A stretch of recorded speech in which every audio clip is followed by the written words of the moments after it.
related to that, Paul Levesque, the game, Triple H, walked in to the press conference to applause, not knowing what was waiting for him on the other side. I assume Paul walked in there thinking he did a good Royal Rumble, which we'll get to in a second. It was not. But he saw what I imagine are a few familiar faces and a few people that maybe he felt like he could trust. Maybe he felt like wouldn't bring him to the fire. And there were people that were more than happy to oblige them. Steve Fall, Emily May, Diva Incarnate. We can just put the names on it. It's on YouTube, so I'm not talking out of turn here. Evan Mack. There may have been a couple others, but I saw this press conference after the show, and I saw Paul Levesque, a guy that he was almost looking for a way out. He was like, how do I get through this thing with as least amount of damage and information as possible? Seahawk asked him what they were doing to minimize and, to ensure the safety of women in the workplace. He flat out said, I'm going to give the most generic answer as possible. Everything possible. That's what he said. Cody Rhodes actually handled the question better, but there are also minefields in what Cody was saying as well. So we'll put Cody to the side for now, but he definitely did come off better than Paul Levesque. Paul Levesque came off arrogant. He came off kind of aloof. He flat out said he didn't read it. He didn't say he was too horrified to read it.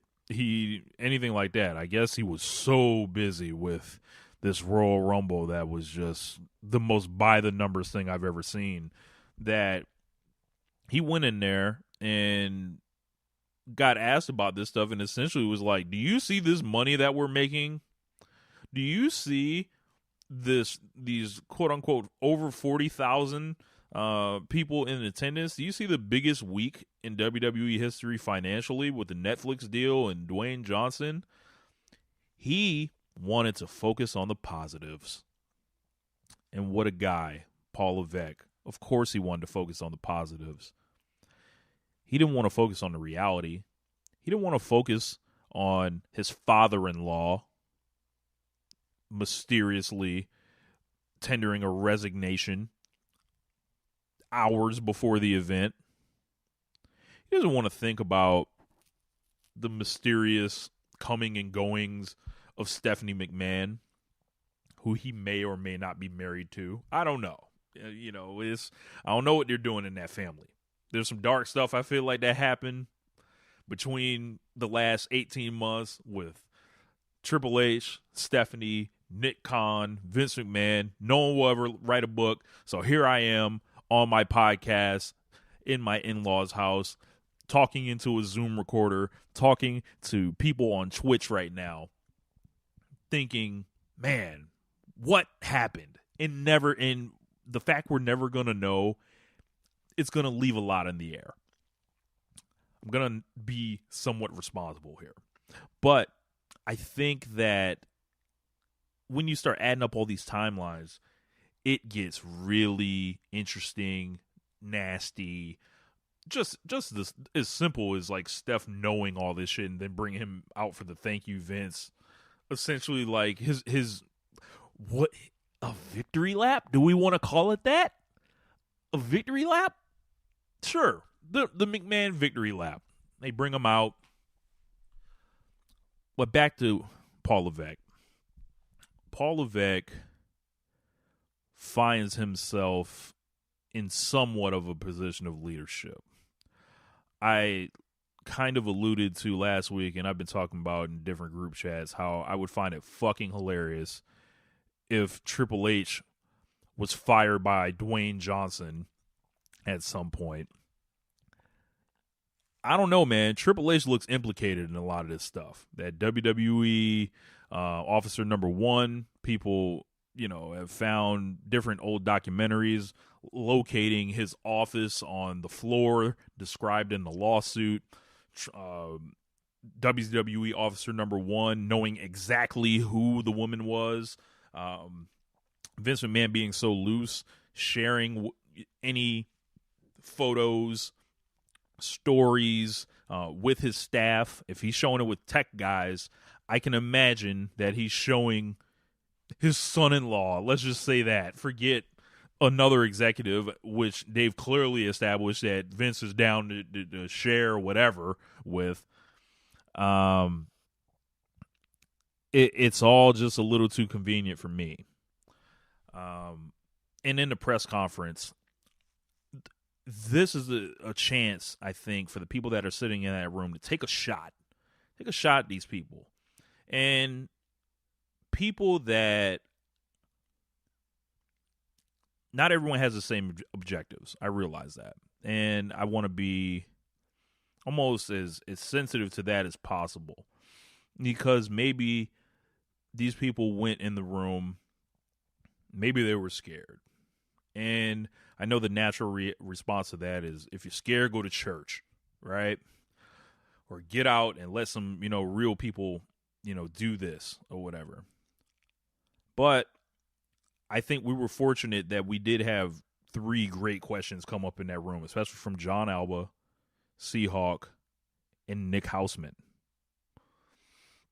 And I think that getting Hunter on record, or Paul, whatever you want to call him, it was so important because it gave all those headlines that came out and made him look kind of crazy, didn't it? When it says Triple H touts amazing week despite the biggest sexual scandal possibly in the history of the promotion. These are all things that he has to answer for. That's on his record now. And I think he thought it was a game. And for half of the press conference, it really was. The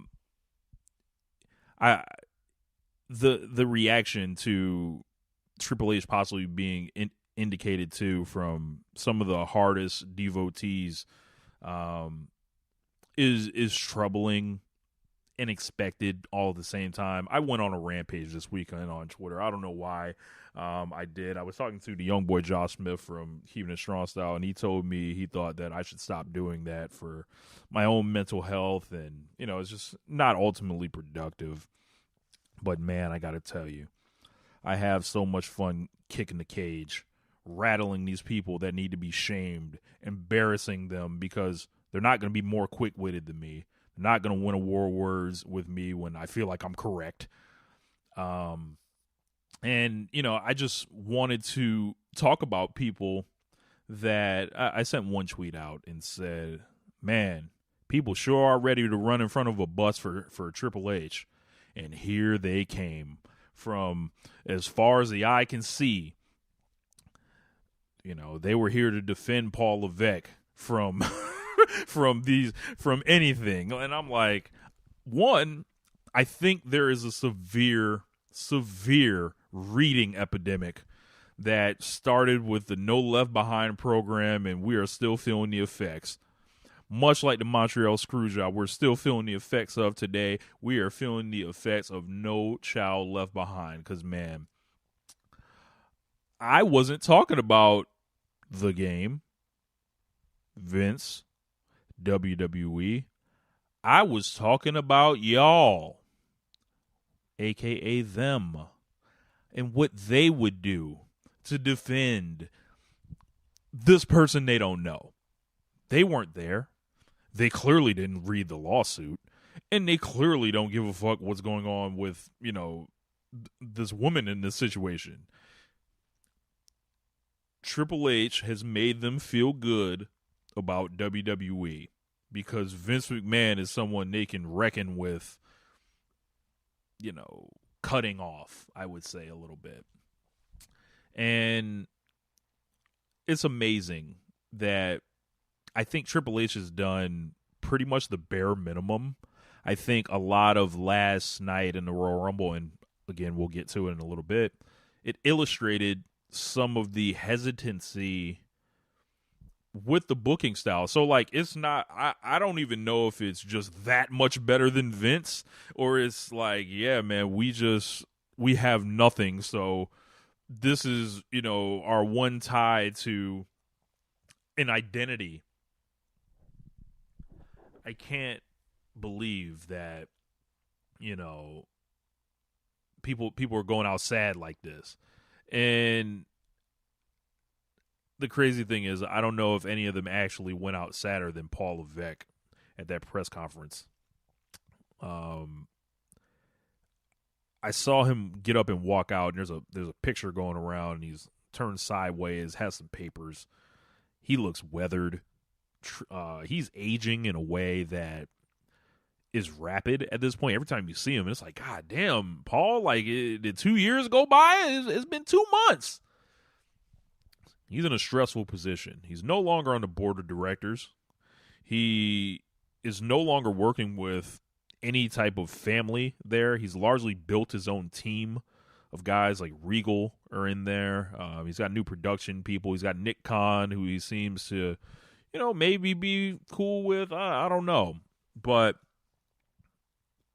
he's got Sean. He's got Road Dogg. You would think this would be a happy moment for him. Like, yo, we're going to show that we are the new WWE.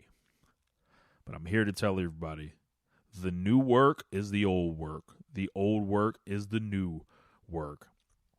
That this is the same promotion it has been. Michael Hayes is still back there. Several other people are still back there. Like, yes, I'm glad Brewhaven brought that up. It almost was like he sent a picture out with Shawn Michaels before, and they just like looked unbothered, and they were like completely no-selling all this stuff.